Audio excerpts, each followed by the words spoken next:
का ये मुकाबला जो है इन्होंने काफी कोशिश करी कि इसको रोमांचक बनाया जाए और अल्टीमेटली हुआ है कि एक ओवर रहते 137 का जो टारगेट था वो जैसे तैसे गिरते पड़ते इन्होंने चेज किया। आई थिंक 2 ओवर्स बड़े इनको महंगे पड़ गए, एक छठा ओवर और एक 18वां ओवर। उन दोनों ओवर्स में 18-18 रन गए थे। अदर देन दैट पीएनजी ने मतलब जिस तरीके से कंडीशंस को देखते हुए जो हम बात भी कर रहे थे कि इस विकेट पर और स्पिनर्स के लिए यहाँ पर असिस्टेंस रहता है, स्लोविश बॉलर्स आप या फिर कटर्स वगैरह का इस्तेमाल करो, तो पूरा फंसा दिया था। वेस्ट इंडीज ने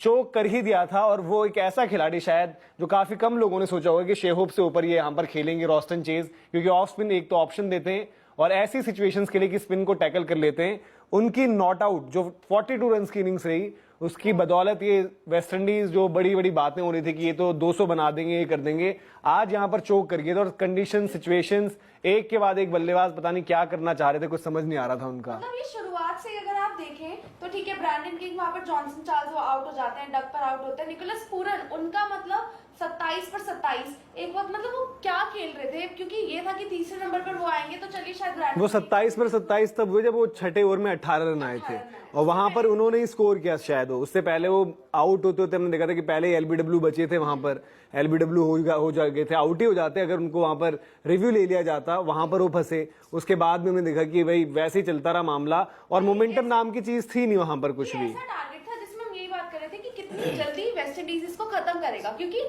आप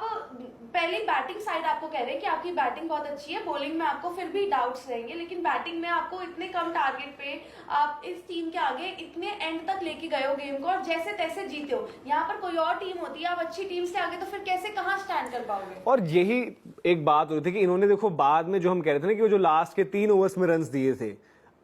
अगर यहां पर ये वेस्ट इंडीज का वही हो जाता सीन, वो उस तरीके का ओवर ना आता 18वां, वो तो पीएनजी के पास उन्होंने अपने जो वो जितने भी उनको लेके हुए स्लोइंग, हमारे पास स्लोवर बॉलर ऑप्शंस हैं कि करवा दो स्पिन, उनसे करवाते रहे। वो थोड़ा उसी चक्कर में महंगा भी पड़ गया। जैसे से बाओ उन्होंने बड़ी अच्छी बैटिंग करी थी बट वो छठा ओवर लेकर आए, पावर प्ले में 18 रन, वहां पर पहली बारी वेस्ट इंडीज का मोमेंटम वहां पर रहा। फिर आखिर में जो हमने देखा कि इनके लास्ट में जो 18वां ओवर था वहां पर भी उस तरीके से 18 रन चले गए थे। अदरवाइज ये ऐसा हो गया था कि ऐसा लग रहा था कि अब कैसे होगा, एक विकेट गई तो काम हो जाएगा। तो ना उन्होंने किसी ने अप्रोच किया उस तरीके से। ब्रैंडन किंग 29 पर 34 हैं, जॉनसन चार्ल्स तो चलो आउट ही हो गए थे, पूरन 27 पर 27, रॉस्टन चेज बचा गए इनको। आंद्रे रसल का एक वो हिट भी बड़ा टाइम नहीं था जो उन्होंने छक्का लगाया वहां पर, क्योंकि सिचुएशन और इक्वेशन ऐसा लग रहा था कि फिर दोबारा पीएनजी पूरी तरीके से हावी हो रही है। रॉबमैन पॉवल भी 14 पर 15, शिरफेन रदरफोर्ड, अब जिनको खिलाया गया है यहाँ पर, और वही हम कहते हैं कि इतनी आपको जरूरत तो नहीं पड़नी थी बैटिंग, बट पड़ी भी उनकी तो 7 गेंद पर 2 रन उनके रहे शिरफेन रदरफोर्ड के।